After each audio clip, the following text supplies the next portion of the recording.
Hoje, 15 de outubro de 2024. Órgãos infectados por HIV. Laboratório reduziu análises de reagentes para lucrar. O governo prevê 450 milhões de reais em compra de terras para reforma agrária até fim do ano.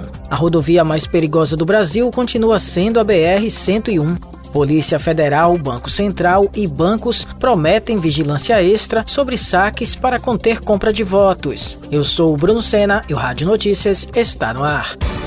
Rádio Notícias, a informação na hora certa. Um panorama atualizado do que está acontecendo no Brasil e no mundo, você ouve aqui. Rádio Notícias. Rádio Notícias. Informações com credibilidade e imparcialidade. Não importa onde você esteja, não importa o horário, nós estamos aqui para mantê-lo informado.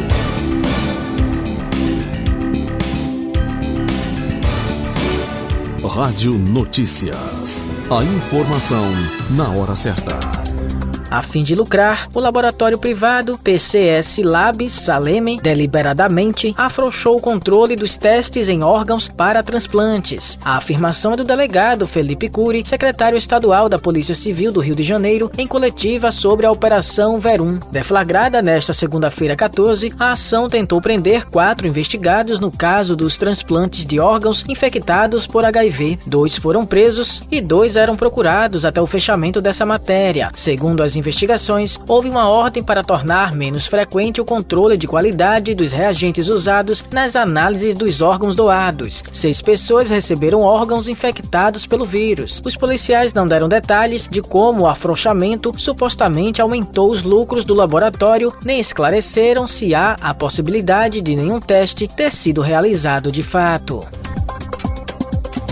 O governo investiga falhas na distribuição de energia após apagão em São Paulo e vai cobrar ressarcimento dos prejuízos. Quem traz mais detalhes é Ailton Moreno.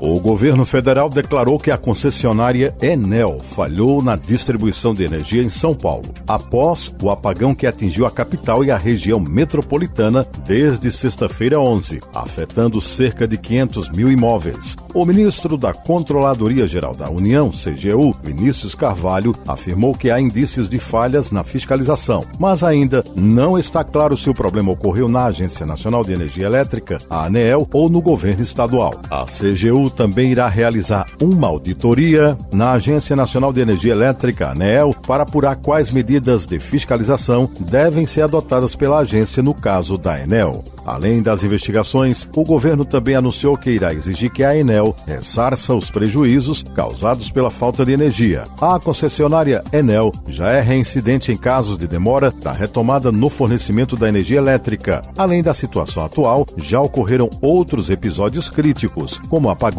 em novembro de 2023 e março de 2024, também causados por chuvas intensas e queda de árvores. Com informações para o Rádio Notícias, Ailton Moreno.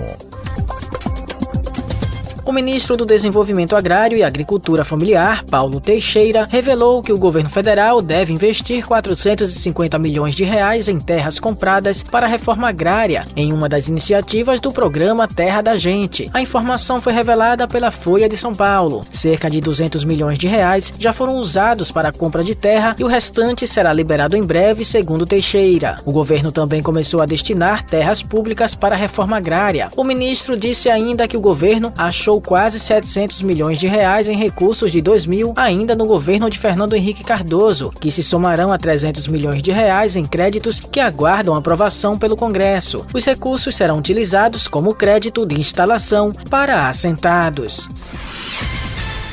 A informação na hora certa. Rádio Notícias.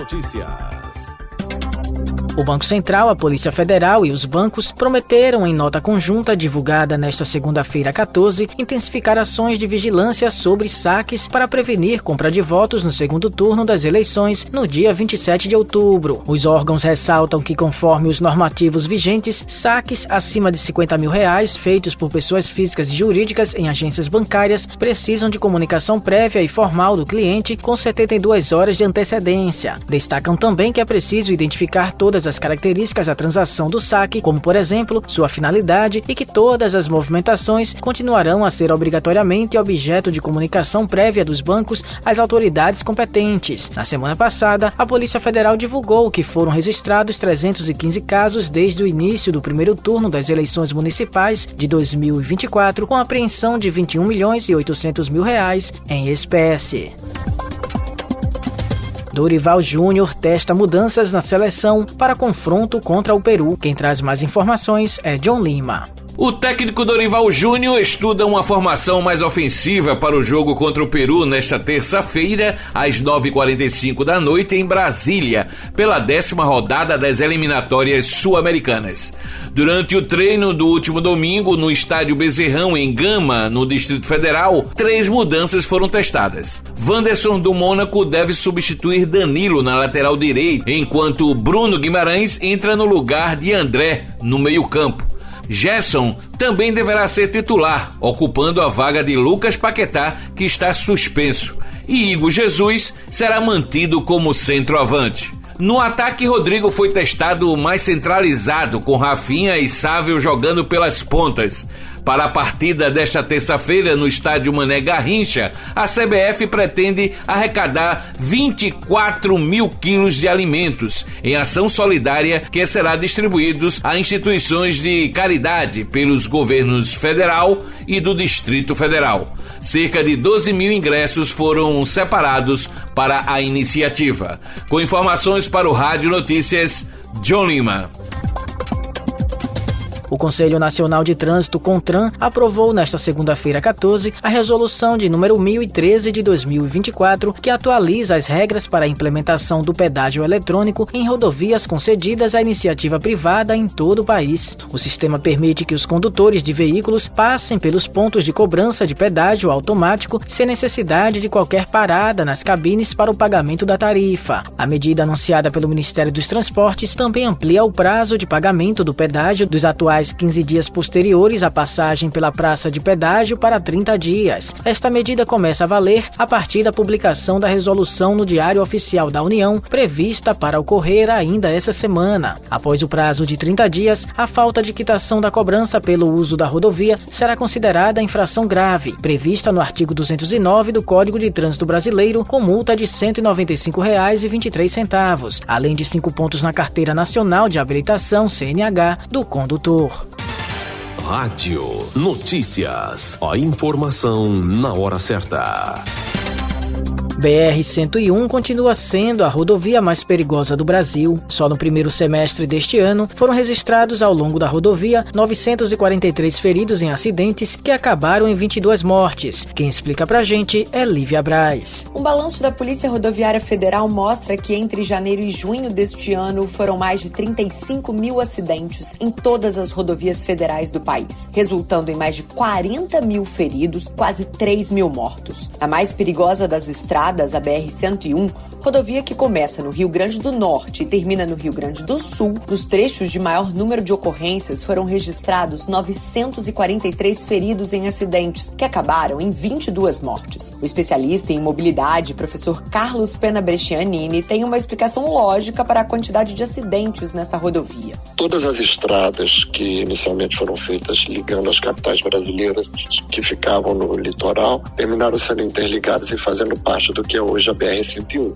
Então, ela é uma rodovia que tem um tráfego muito grande de veículos, então as pessoas utilizam muito o automóvel. Por utilizar muito o automóvel, aumentou a quantidade de acidentes. O desconhecimento das leis de trânsito e das regras de sinalização são grandes causadores de acidentes, explica o chefe da Coordenação de Prevenção e Atendimento de Sinistros da Polícia Rodoviária Federal, Paulo Guedes. Todo esse sistema viário é construído pensando em dar segurança para o condutor.